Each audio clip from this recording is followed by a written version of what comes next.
Tú, yo, todas y todos podemos hacer eco. Ecos contra la corrupción. La emisión de la Secretaría Ejecutiva del Sistema Estatal Anticorrupción. Con Fernanda Reyes Bueno y Agustín Páez. Comenzamos.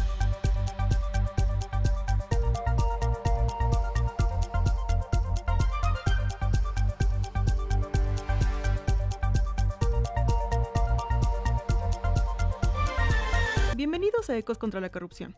Soy Fernanda Reyes Bueno, acompañada de Agustín Páez, y en este capítulo del podcast hablaremos del combate de la corrupción desde el servicio público, la función del servicio público, la capacitación continua y los retos a los que se enfrenta en materia anticorrupción en el Estado de Puebla. Así es, Fernanda. Agradecemos al Sistema de Información y Comunicación del Estado de Puebla, SICOM, la apertura de este espacio de diálogo público, y en esta ocasión vamos a abordar el tema que es muy relevante acerca de cómo podemos combatir la corrupción desde la función pública. La reflexión de este día la orientaremos un poco hacia destacar cómo la formación y la capacitación constituyen herramientas fundamentales para el fortalecimiento del desempeño institucional, asegurar el cumplimiento de los principios de legalidad, que son los que dan forma a nuestro gobierno y la ética pública, así como dotar a las y los servidores públicos de conocimientos que les permitan prevenir las conductas indebidas. Y para hablar de este tema y profundizar en él, el día de hoy está aquí con nosotros en ECOS María de los Ángeles Valdés Rodríguez, quien actualmente forma parte del Comité de Selección del Sistema Estatal Anticorrupción de Puebla. Para dar inicio, leeremos su semblanza y dice así. Contador público y auditor, maestra en contribuciones, ambas en la Benemérita Universidad Autónoma de Puebla. Cuenta con 13 años de experiencia en auditoría pública al haber colaborado en la hoy Secretaría de Anticorrupción y Buen Gobierno del Estado de Puebla. Adicionalmente, se ha desempeñado como Subdirectora General de Finanzas y Administración en el Instituto de Seguridad y Servicios Sociales de los Trabajadores al servicio de los poderes del Estado de Puebla. Directora de Egresos y Control Presupuestal en el municipio de Puebla. Directora Administrativa en la Secretaría de Seguridad Pública y Tránsito Municipal en el municipio de Puebla. Encargada de despacho de la Dirección Administrativa en el organismo público Carreteras de Cuota Puebla. Directora Administrativa en la Agencia de Energía del Estado de Puebla. Encargada de despacho de la Dirección General de Administración en la Secretaría de Economía del Gobierno del Estado de Puebla. Colaboró en la Contraloría de la Benemérita Universidad Autónoma de Puebla. Actualmente colabora en la Consejería Jurídica del Estado de Puebla. También con experiencia en sector público como contador público, asesor fiscal, gerente administrativo y contable. Catedrática en la maestría en Auditoría Gubernamental por el Instituto de Administración Pública del Estado de Puebla, licenciatura en Contaduría y Estrategias Financieras en la Universidad Iberoamericana en el Estado de Puebla y Escuela de Mando del Ejército y Fuerza Aérea. Bienvenida. Muchísimas gracias, muy buenas tardes, Fer. Pues, Ángeles, vamos a adentrarnos ya en el tema. Bueno, sabemos que la corrupción, lejos de ser un fenómeno que está aislado, se manifiesta como parte de un entramado complejo y que tiene muchas facetas, que se va metiendo a todos los sectores y a toda escala institucional, incluso social. Hay muchas definiciones y cualquiera que de estas definiciones nos va a revelar una parte de su carácter que es adaptativo para mal, ¿no? Entonces, en este caso, y viendo esta aparente omnipresencia de la corrupción en todo tipo de organizaciones, a mí me gustaría saber cuál consideras desde la perspectiva del factor humano, cuál es la principal causa de la corrupción. Gracias, Agustín, muy buenas tardes. Bien, pues justo como lo estás mencionando, el factor humano es la esencia de todo ente público, si lo vemos desde el punto de vista gubernamental. Y tenemos, digamos que la federación, los estados y los municipios, indudablemente están, digamos que constituidos por personas. Estas personas podemos hablar de las diferentes categorías, ¿no?, de contratación, pero vamos a hablar de los líderes. Empecemos con los titulares, que son los primeros que deberían de tener ese enfoque de factor humano, del sentido propio para atender a la ciudadanía y que principalmente pues deben de contar con todo el ímpetu para poder dar un buen sentido de gobernanza. Bien, y bueno, en la actualidad en la administración pública hay esta constante capacitación. para servidores públicos en temas como liderazgo, comunicación efectiva, ética y responsabilidad, hasta temas prácticos como el uso de herramientas que pueden agilizar o facilitar a mejorar el desempeño.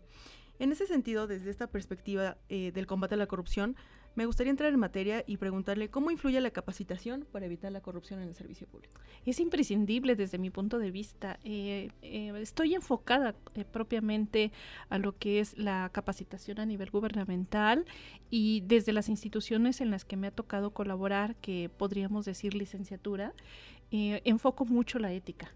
Quisiera priorizar que la ética en el servicio público es un tema muy importante. Como mencionas, podrían haber talleres muy precisos desde formación en sentido de factor humano, en Ley General de Responsabilidades Administrativas, en las diferentes actualizaciones que sufren incluso las disposiciones normativas. Pero si desde el momento en el que contratas al personal y les das la formación de inducción, no priorizas el servicio público, porque, insisto, tú vas a atender a la ciudadanía. El enfoque de todo el servicio público va directamente a la ciudadanía, entonces priorizaría el sentido de ética profesional.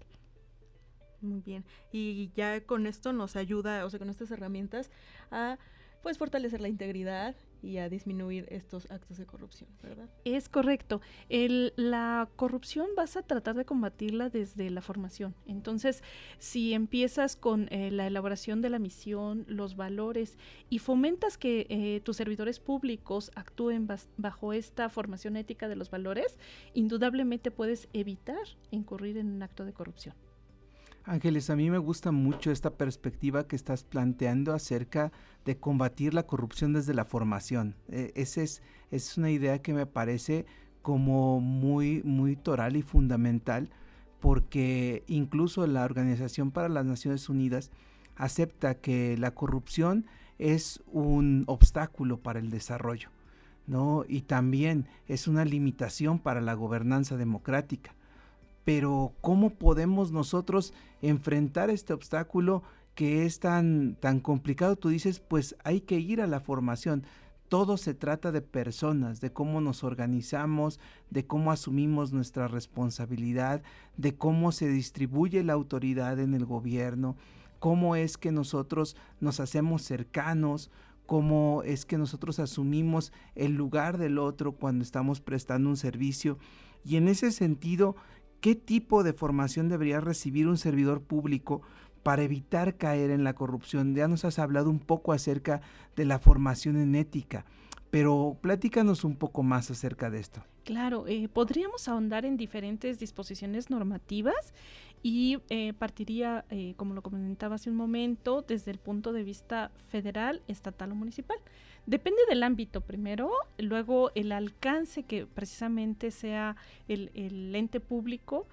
Indudable, un servidor público a nivel municipal tiene que conocer las disposiciones normativas federales, incluso las estatales, y si vamos un poquito más específico, las disposiciones normativas que le apliquen a ese ente público, es decir, su reglamento interior.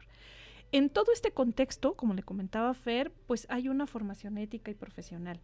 La formación ética, yo me iría desde los valores cívicos que te enseñan, ¿no? O sea, en bases primaria, secundaria, que ya desapareció como tal la materia de civismo, pero indudablemente esos valores del servicio público están contextualizados. Entonces, si tú estás dentro de un ente público federal, vas a observar las disposiciones normativas federales.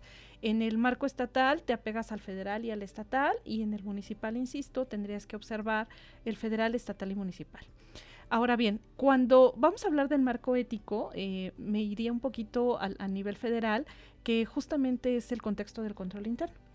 El marco integrado de control interno, que precisamente forma parte de esta auditoría del desempeño, la Secretaría de la Función Pública, la Auditoría Superior de la Federación, pues la prioriza dentro de lo que es el servicio público. Incluso hay una auditoría específica, que es la Auditoría del Desempeño, y que inicia con la implementación de un cuestionario de control interno.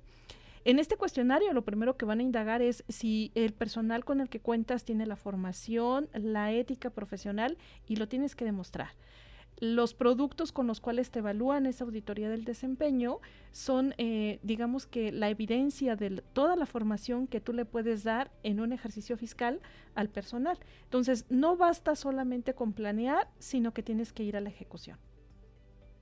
Oye, qué interesante, Ángeles, que entonces nosotros, previo a combatir la corrupción como una forma de prevenir, estamos buscando que se asegure que aquellos que están formando parte del servicio público conocen a qué le entran, ¿no? Están conociendo primero pues las disposiciones normativas y con esto conocen el entramado institucional, conocen cuáles son sus alcances, sus facultades, sus funciones.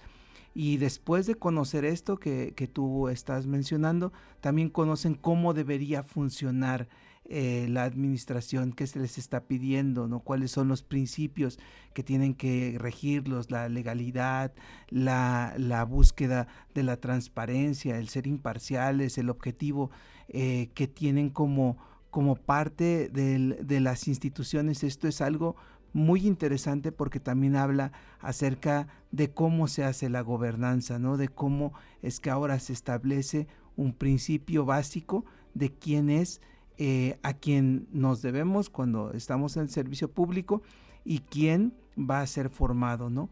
Y bueno, Fer tiene ahí otra pregunta muy interesante. Sí, aquí en torno a la parte de la formación, y que ya nos decían, ¿no? Que son las bases para poder empezar a ejercer el servicio público.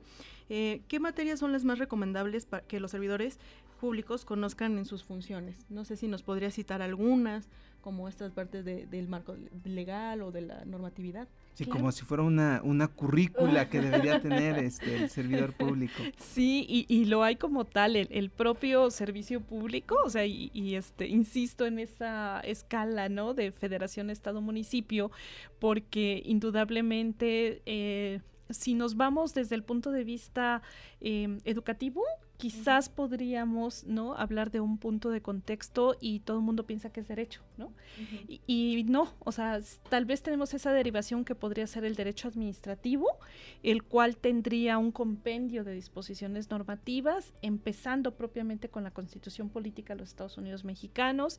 Si vamos a hablar ya de lo que es el servicio público, tengo una ley orgánica de la Federación. Tengo ley de adquisiciones también del servicio público federal, o sea, es la ley de adquisiciones, arrendamientos y servicios del sector público con su reglamento.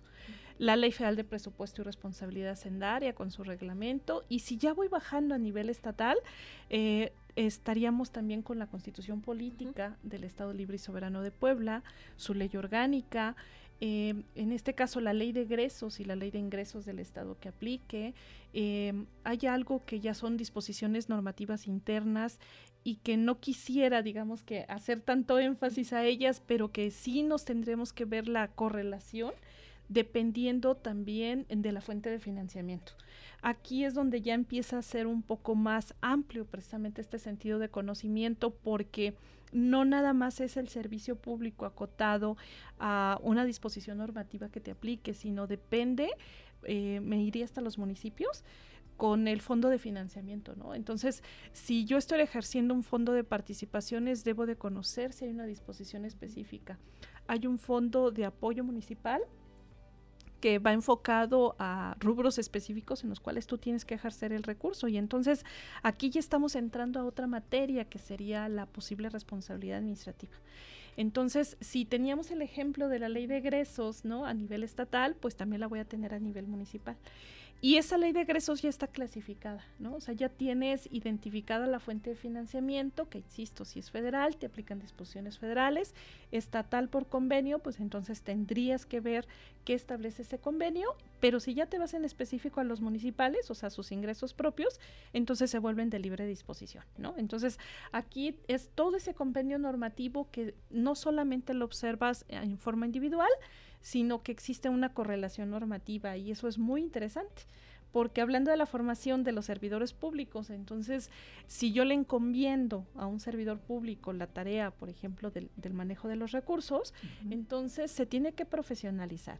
Lo primero es la ética, no voy a moverme de ahí porque precisamente es lo primero que tiene que estar observando en todos y cada uno de los actos que realice en su función, ¿no? de servidor público, pero además ya acotar que esas funciones estén dentro de ese marco normativo para evitar incurrir en una posible responsabilidad que, lejos de ser solamente esa posible responsabilidad, podría calificarse como un posible acto de corrupción. Y en este caso, Ángeles, ¿tú considerarías que todo esto entraría como parte de, digamos, de la formación de cualquier persona en el servicio público? Vayamos a los ayuntamientos, que son el espacio más cercano para la ciudadanía. Entonces esperaríamos que toda persona que ahí atiende, o toda persona que está teniendo alguna especie de liderazgo, toma de decisiones, conozca primero pues disposiciones normativas generales, ¿no? Que conozca la Constitución, que conozca la Constitución federal, la del Estado, que conozca la normatividad general que le aplica. Pero además también me parece interesante que tú dices que es necesario que conozca cuestiones de arrendamientos, de la ley de adquisiciones, que también conozca acerca de la responsabilidad hacendaria, pero ¿por qué? ¿Por qué sería necesario que prácticamente todos debieran conocer este tipo de disposiciones? Ok, lo aplicamos en el sentido, digamos que operativo, en el que cuando a ti te llegan los entes fiscalizadores, ¿no? Desde el punto de vista de la auditoría, la Auditoría Superior de la Federación tiene facultades de revisar, digamos que todos los recursos, ¿no?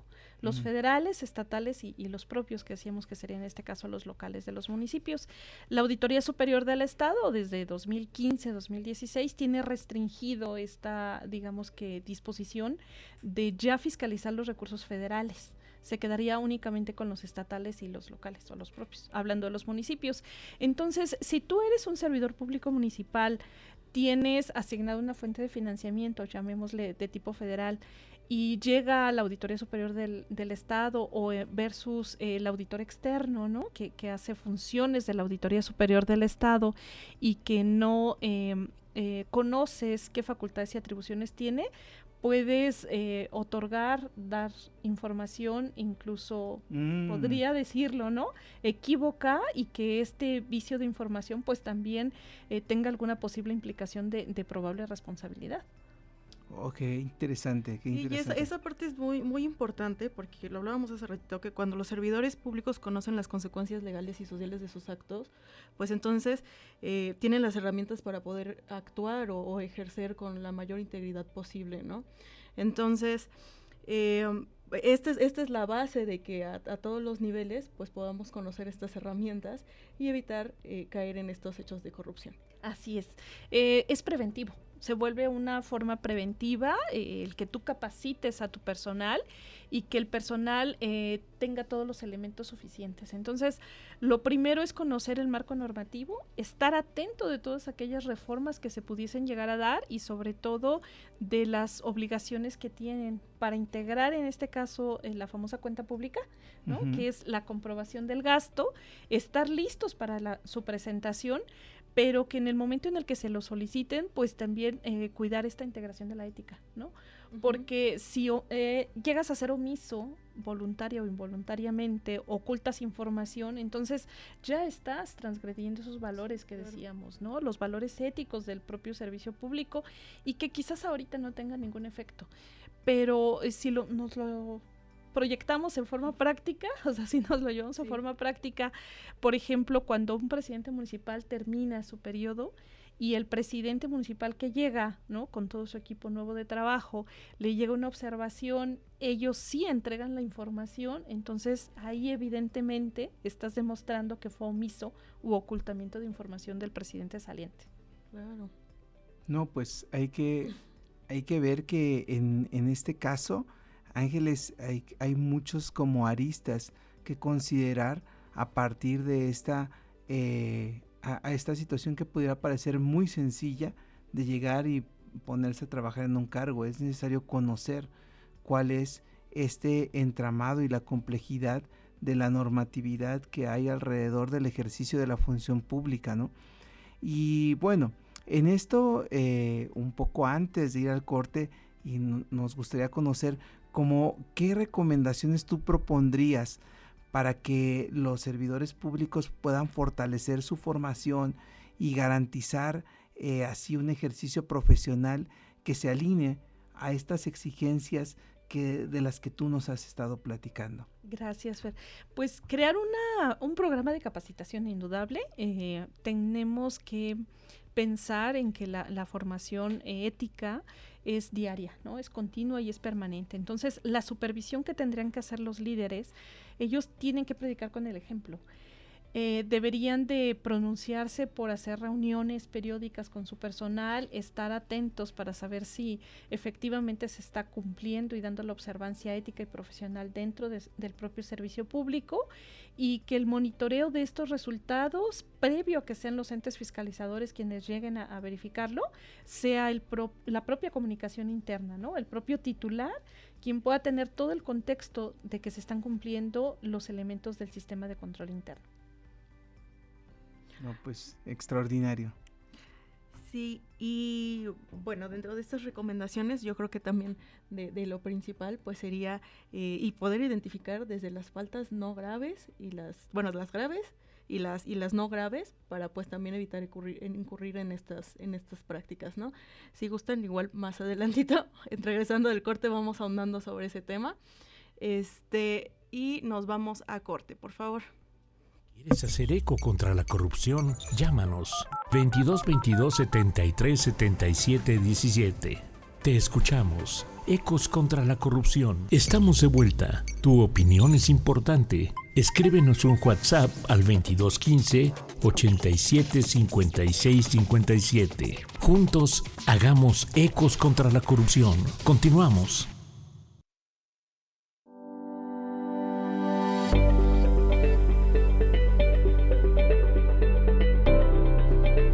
Regresamos a Ecos contra la Corrupción.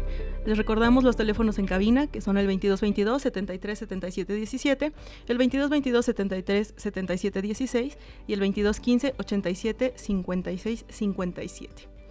Y seguimos con este tema muy interesante. Antes de ir al corte hablábamos un poquito acerca de las faltas y nos vamos a la parte de las responsabilidades administrativas y directamente a cómo cree que pudiera afectarnos socialmente el desconocimiento de estas implicaciones sobre estas faltas. Gracias, Fer. Pues bien, podría ser por omisión, por desconocimiento o incluso porque a veces cuando estás ya dentro del propio servicio público, nosotros decimos que la operación te gana. Entonces, es muy importante, considero, que los servidores públicos puedan identificar las faltas graves y las no graves que te marca la Ley General de Responsabilidades Administrativas. En este sentido, especificaría que hay artículos muy detallados dentro de la propia ley que ya te las detalla, ¿no? O sea, que te dice que un acto precisamente puede incurrir o considerarse como una falta grave y una falta no grave. Ya todo el proceso cambió. Ahora le toca precisamente a los órganos internos de control o precisamente desde una simple queja que podría tipificarse hablando de una posible acto de corrupción, incurrir en una falta grave o una falta no grave. Okay. Y en ese caso, Ángeles, ¿nos podrías comentar acerca de ejemplos que tú podrías ver de cómo es que por omisión podrían presentarse este tipo de hechos para las personas que trabajan en el servicio público? Claro, voy a retomar un artículo como ejemplo, el 54 de la Ley General de Responsabilidades Administrativas, que a mí me llamó mucho la atención porque en tu calidad de servicio público a veces puedes solicitar, puedes instruir, ¿no? Entonces, cualquiera de los calificativos que estén dentro del supuesto del artículo 54 podrían en su momento quizás considerarse como una cotidianidad, ¿no?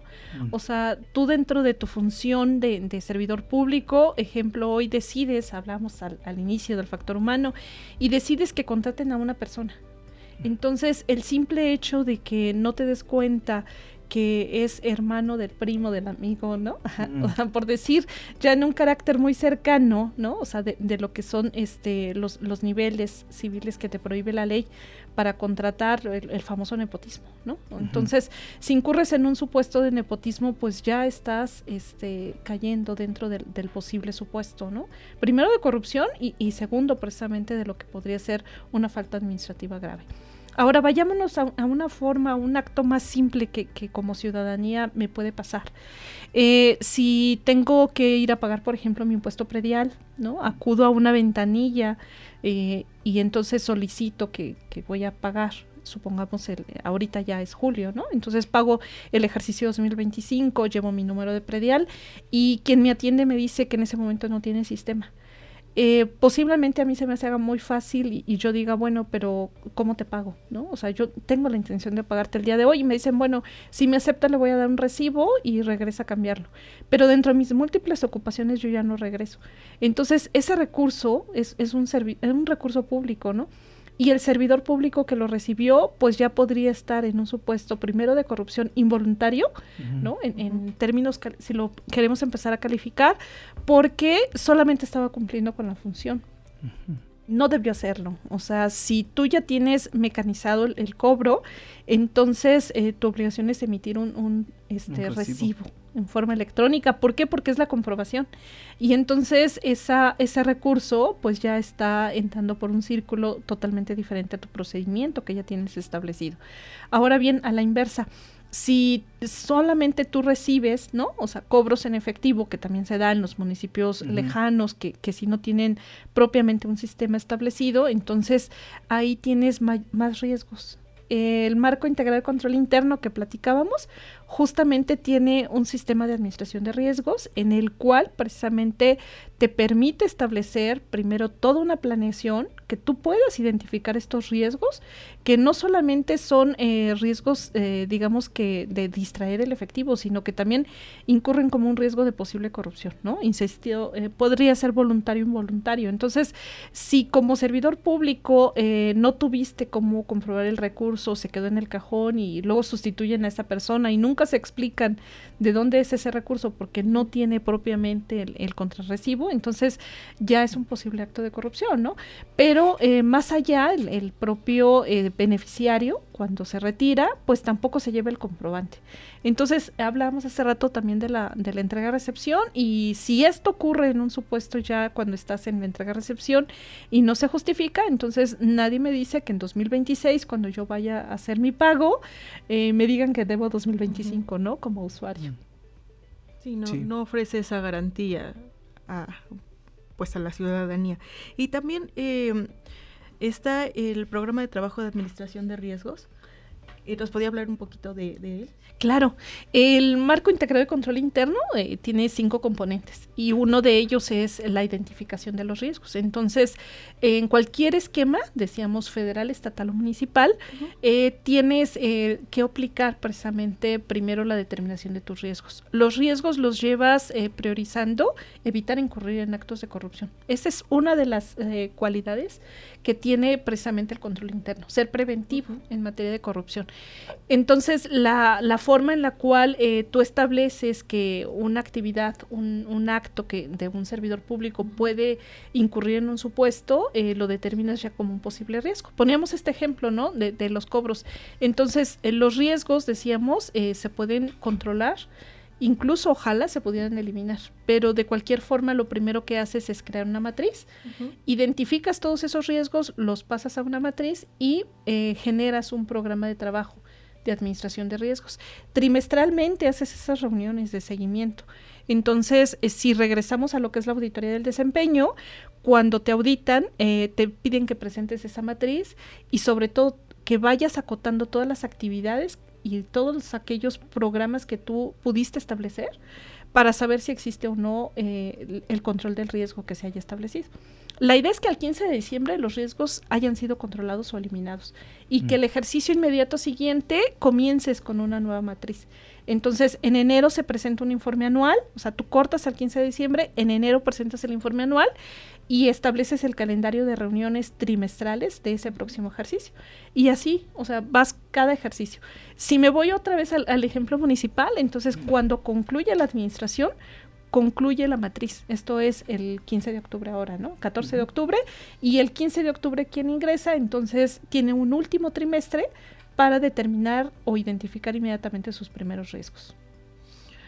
Oye, y esta parte donde nos da estos ejemplos, la verdad, muy claros y aterrizados, pues en cosas que son tan cotidianas o tan, vaya, que se realizan a diario, como lo es el pago de algún servicio, de algún impuesto, y que pues que nosotros, si no tenemos esta información, pues pueda pasar como desapercibido. ¿Podría citar otro ejemplo en el que los servidores públicos se encuentren en algún supuesto que involucre las disposiciones normativas?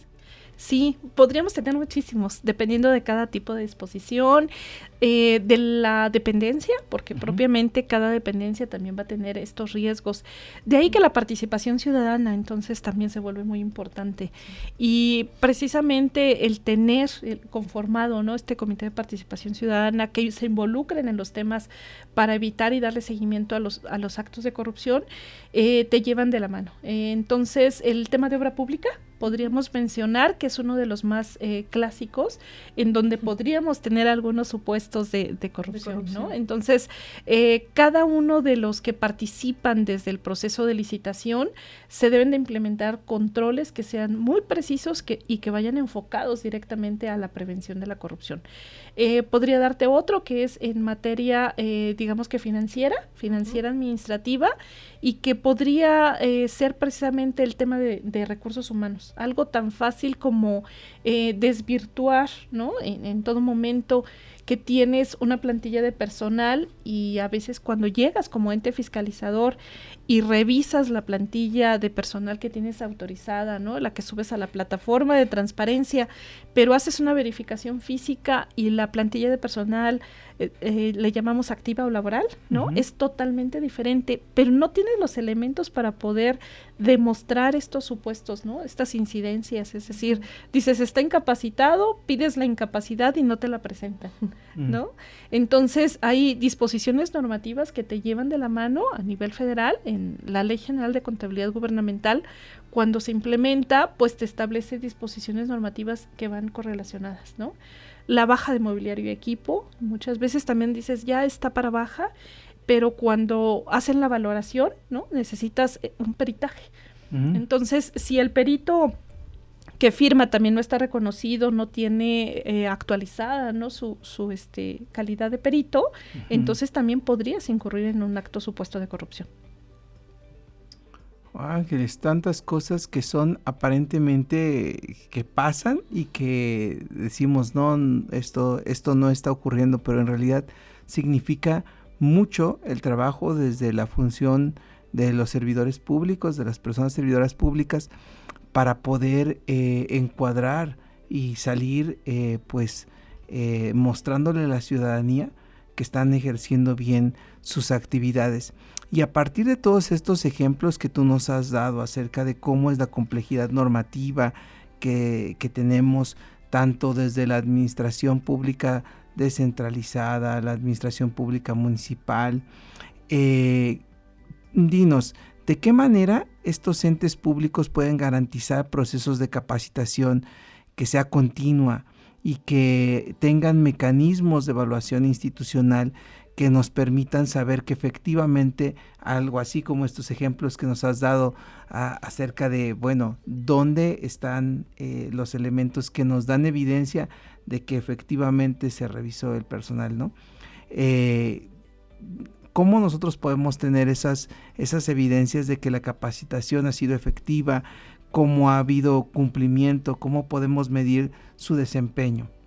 Bien, hablaría a nivel estatal. En el estado de Puebla, preocupados precisamente por la gobernanza, establecen un programa de capacitación, me atrevería a decir anual, pero también está dividido en forma trimestral. Entonces, desde que te vuelves servidor público estatal, aperturas un correo electrónico En él te llega toda la oferta de capacitación e indudablemente, digamos que todos aquellos temas que están, ¿no?, en moda, como ahorita la gobernanza, transparencia, las adecuaciones con la ley de transparencia y demás, te van llegando las alertas de esos cursos. Lo mejor es que ya son virtuales. Entonces, antes existía el inconveniente de que tenías que trasladarte a, digamos que en forma presencial, y si eres un servidor público de atención, ¿no?, o sea, directamente al servicio, pues se volvió un poquito más complicado. Entonces, la ventaja ahora son las plataformas, yo diría. Hay instituciones que están dedicadas a la capacitación. Por ejemplo, puedo decir nombres, el Instituto de Administración Pública, ¿no? Que es uno de los más... Son nuestros aliados. Son nuestros aliados. El Instituto de Administración Pública.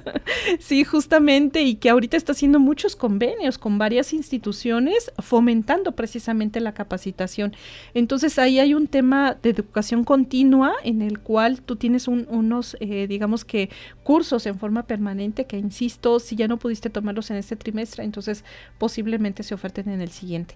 A nivel federal es a veces un poquito más fácil. La propia Secretaría de Hacienda y Crédito Público te oferta diplomados. Hay páginas que son México X, por ejemplo, que te va ofertando esos diplomados y se quedan ya. Además de que son curriculares, te fortalecen en la formación de temas específicos. Tú puedes elegir y cuando llegan a sacar ese tema, pues te llegan también los correos como invitación. Y a nivel municipal, pues indudablemente tienen que fortalecer el tema. Si bien es cierto, las propias contralorías municipales son como los prioritarios en establecer este calendario en temas de ética, de corrupción, de rendición de cuentas, de fiscalización, también lo es el tema de recursos humanos, ¿no? En factor humano deben de tener identificado desde que seleccionan al personal su perfil profesional, el perfil para el cual lo están, digamos que contratando, y a partir de ello fortalecer su capacitación profesional. Muy bien, Ángeles, sí. Y cuando hablamos de un equipo de trabajo, una parte clave es la parte del liderazgo. Dentro de este aspecto de fomentar y promover las buenas prácticas, ¿qué papel juega el liderazgo institucional en la prevención de la corrupción? Básico. El líder, ¿no? El titular, el secretario, si lo queremos, queremos poner una denominación, es el primero que debe de predicar con el ejemplo, ¿no? Entonces, su formación continua, permanente, en temas precisamente de anticorrupción, en todo el conocimiento del servicio público, la administración pública como tal, con estas derivaciones que decíamos hace un momento, de derecho administrativo, de políticas públicas, de administración y rendición de cuentas. Entonces es el primero que debe de establecer todos estos lineamientos y las políticas internas para efecto de que el personal pueda estar permanentemente actualizado. Sí, y esto es algo como que se contagia, ¿no? Sí. Si el líder se mueve con integridad, con transparencia, pues todo el equipo va a funcionar en la misma sintonía. Exactamente. Estos cursos que nos dan, por ejemplo, ahora ICATEP, participamos apenas, por ejemplo, en un curso de derechos humanos, ¿no? Entonces, el tema de la transversalidad, de ser inclusivos, o sea, de que precisamente dentro del servicio público, constitucionalmente ya tenemos a los derechos humanos, ¿no? Entonces, si decíamos, usuario llega a hacer el uso de un servicio público y no le damos la atención debida, ¿no? Las rampas, por ejemplo, para acceso a las personas discapacitadas, las personas que no pueden comunicarse por algún tipo de dialecto que vienen y que deben de tener traductores, ¿no? Entonces, hay que cuidar también dentro del propio servicio público el tema de los derechos humanos. Y fíjate que en esto que mencionas, Ángeles, es como bien importante, ahorita que hablabas acerca de estas alianzas, acerca de cómo se puede fundamentar en el desarrollo de las competencias, también la alineación con las estrategias que hoy está disponiendo el gobierno del estado y hacia dónde está viendo y llevando a toda la administración.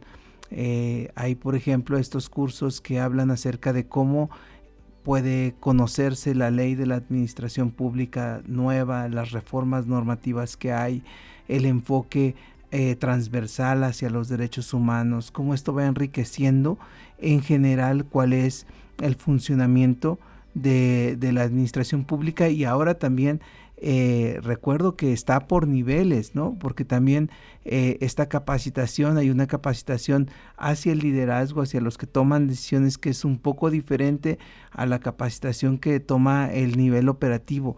Y eso es algo que es bien interesante, ¿no? Cómo se está llevando a cabo una formación ya en el ejercicio público. Pero un poco antes, si nos fuéramos un poco antes, ¿qué tú consideras que sería necesario hacer? Ya no desde el servicio público cuando yo estoy en funciones, sino antes. Se puede desde las aulas, desde que alguien está formándose ahí en su escuela, ¿no? ¿Eso es posible? Claro, sí, y lo fomento. Soy la primera que me atrevo a decir que como docentes, ¿no? En tu campo docente, si tienes esta facultad del acercamiento con estudiantes, debes de fomentar la ética profesional. Ejemplo, hay una profesión, ¿no? Podría decir el de contador. Entonces, tú creerías que solamente tengo un código de ética, ¿no? Profesional respecto a contador público. Pero si ya me voy al tema de contador público en su desempeño como auditor, ejemplo, ahorita te podría mencionar 3 códigos de ética diferentes. Entonces, debes de conocer, ¿no? Primero como docente, todo, digamos que las disposiciones normativas vigentes, insisto, y aquellas reformas que se van dando. Entonces, cuando estás como docente, también debes de profesar la ética, ¿no? No, digamos que dejarte sobornar por aquel alumno que nunca llega a clase y que quiere que le pongas 10, o el hecho de que te digan, profesores, que no llegué, pero cuando de pronto te llegan las redes, lo ves, ¿no? En algún tema personal. Entonces, la verdad es que creo que podemos hablar con nuestros alumnos desde el principio y decirles primero que el servicio público es muy bonito. O sea, que no solamente crean que cuando tú les hablas de servicio público todo es corrupción, porque tristemente cuando llegas a un aula e impartes una materia de digamos, yo le llamo auditoría gubernamental, contabilidad gubernamental, inmediatamente te dicen gobierno, y cuando les preguntas qué piensan del gobierno te dicen igual a corrupción. Y yo les digo no, o sea, no necesariamente, y no porque la convicción de la ética precisamente se toma en eso, en las aulas. Entonces, el fomentarles a nuestros estudiantes el que puedan llegar a ser servidores públicos de profesión, ¿no? Pero que cuenten con todos estos elementos de conocimiento y que estén convencidos de digamos que servir realmente al público, pero con toda esa ética y ese profesionalismo, indudablemente nos fortalece. Como ciudadanía, me atrevería a decir, y como gobierno. Sí, y es que al final cuando hablamos de legalidad, cuando hablamos de transparencia, cuando hablamos de rendición de cuentas y lo vemos plasmado como los principios del gobierno o del actuar público, uno puede pensar de repente, eso es la ley. Pero mayormente esa es nuestra forma de relación, debería ser esa nuestra forma de vida, nuestra manera de todos los días de estarnos relacionando con los demás. Y eso es algo muy bonito en el servicio público porque tienes la oportunidad de expresar eso, ¿no? Tienes la oportunidad de expresar cómo se rinden cuentas, cómo ser transparente, cómo hablar acerca de las cosas y después cumplirlo y mostrar una evidencia de que lo que dijiste lo hiciste. O sea, todas esas cosas son muy bonitas. En la iniciativa privada también existen esas maneras, pero están orientadas hacia la generación de bienes y servicios que al final van a entrar en competencia. Pero acá es como mostrarlos de primera entrada y a veces no hay más competencia, sino eres tú el único que estás dando este servicio. Entonces es algo muy bueno y qué bueno, Ángeles, que haya esta insistencia también a que desde las aulas busquemos tener ética profesional, ¿no? Y otra parte que me gustaría resaltar es que, bueno, en esta temporada de ECOS hemos tenido la fortuna de contar con diferentes entes, secretarías, etcétera, y también llegamos a un punto en el que la parte del núcleo familiar es muy importante para empezar a prevenir, ¿no?, estos temas de corrupción, y que de la mano de las aulas, pues es que se puede generar un cambio.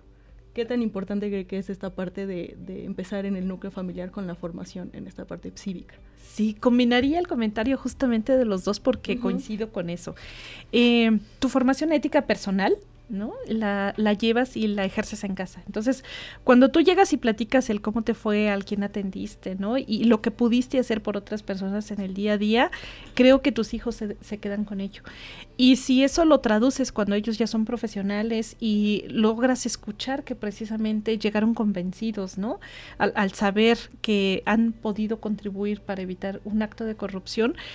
Y me voy a ir a un ejemplo práctico, ¿no? Cuando vas manejando y que precisamente involuntariamente, ¿no?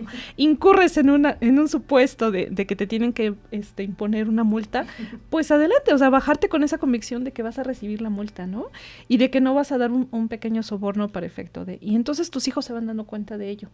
Y cuando a ellos incurren en ese supuesto y llegan y te dicen, me pusieron una multa, y tú dices, ¿qué hiciste, no? Entonces, pero lejos de esa pregunta, o sea, pues te quedas tranquilo de saber que no sobornó, o sea, que no intentó incurrir en un acto de corrupción. Entonces, hay que predicar con el ejemplo, ¿sí? Y me atrevería a hacer una invitación pública, ¿no? Precisamente a que todos los servidores públicos pues actúen desde cada uno de los espacios en los cuales nos desenvolvemos para que cambiemos la imagen del gobierno, o sea, estatales y municipales, para efecto de que nosotros podamos mejorar cada día la visión de gobernanza y que sepan que el gobierno es tan transparente como se puede y se debe de demostrar, ¿no? Y Ángeles, ¿qué te gustaría decirle a nuestra audiencia, así como a manera de cierre, ya un poquito yendo hacia la conclusión de este programa que ha sido muy enriquecedor, porque al final hablamos sí de la función pública, pero terminamos también hablando de cómo nosotros hacemos y construimos la función pública, desde cómo nos formamos como servidores públicos, pero también desde cómo nosotros hacemos familia. Entonces, a mí sí me causa sentido que cuando hablemos acerca de el amor a Puebla, hablamos de algo que ocurre y de una transformación que se ve en la parte social y en lo que hacemos desde el gobierno y lo que podemos ver que el gobierno hace, pero también es algo que nosotros vivimos desde nuestras familias y desde nuestro enfoque de cómo nos relacionamos con otros. Pero ¿qué te gustaría decirnos, qué te gustaría decirle a todos los que nos escuchan, a todas las que nos escuchan? Que fomentemos la educación, que permanentemente permanezcamos en búsqueda de esa actualización de las disposiciones normativas. Hay veces que tú consideras que una disposición no cambia. O sea, que por estar en el servicio público seguimos ocupando, por ejemplo, la misma ley orgánica y no. Entonces, lo primero que tenemos que buscar son qué disposiciones normativas también ya no están actualizadas para que nosotros podamos coadyuvar y sumarnos para efecto de que se mantengan actualizadas. Segundo, difundirlas dentro de tu personal. No solamente es que estén en papel o que ya las tengas en un repositorio, que yo recomiendo mucho, por cierto, tener un repositorio digital dentro de tu ente público para que no tengas la necesidad de estarlas buscando en internet, sino que permanentemente comuniques también dentro de tu personal qué disposiciones normativas se han actualizado. Entonces, yo los invitaré a ello, a que no dejemos de buscar nuestra actualización permanente, pero que también ubiquen lo que decíamos hace rato, las faltas graves y las no graves de las posibles responsabilidades administrativas, para evitar que en el presente o en un futuro, ¿no? muy rápido o próximo, porque cuando se termina la administración todavía tienes 7 años en los cuales te podrían revisar y fincar una posible responsabilidad administrativa. Eso es tema de otra plática. Eso nos da para otro programa. Pero pues bueno, estamos llegando a la parte final del programa. Queremos agradecer a nuestra invitada por toda esta charla, por compartir toda esta información y toda esta experiencia, que obviamente pues nos sigue sumando a la ciudadanía y pues a los servidores públicos también en este caso.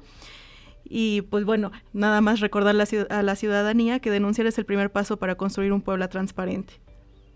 Y pues síganos en nuestras redes sociales y hasta la próxima en Ecos contra la Corrupción. Muchas gracias.